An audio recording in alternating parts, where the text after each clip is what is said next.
కానీ ఫస్ట్ కథ రాసుకున్నప్పుడు మాత్రం ఫణీంద్ర నాకు మీరు అన్నట్టు ఆ జర్నీ ఉండడం వల్ల నాకు ఒకసారి ఇలా ఒక కథ రెడీ చేసుకున్న నేను చెప్తా అన్నట్టు ఒక నరేషన్ ఇచ్చారు. సో అప్పుడే నాకు అతను ఏం చెప్పాడంటే ఇది నేను చాలా పెద్ద స్టార్స్తో తీద్దాం అనుకుంటున్నా, ఎక్కడైనా వీలైతే మనం ఎక్కడన్నా ట్రై చేద్దాం అన్నట్టు చెప్పాడు. అప్పుడు నేను అవకాశాల కోసం తిరుగుతున్నాను అనమాట. Okay, wonderful. అంటే when it comes to Phanindra అతను ఏది ఇచ్చినా నేను మహాప్రసాదంలా చేస్తాను అండి, because I'm extremely grateful to him. ఇవాళ నేను ఇక్కడ కూర్చున్నా అంటే అది ఆయన వల్లే.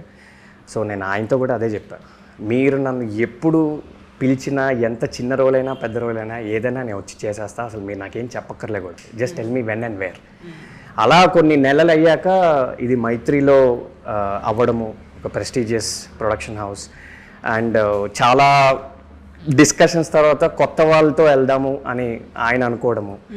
అప్పుడు మళ్ళీ నా డిస్కషన్ రావడంతో ఆయన కొంచెం బికాస్ ఆఫ్ మధురం ర్యాపో 11 years బ్యాక్ మేము మధురం అనే ఒక యూట్యూబ్లో ఒక ఇండిపెండెంట్ ఫిల్మ్ చేసాం. చూడని వాళ్ళకి చెప్తున్నాను.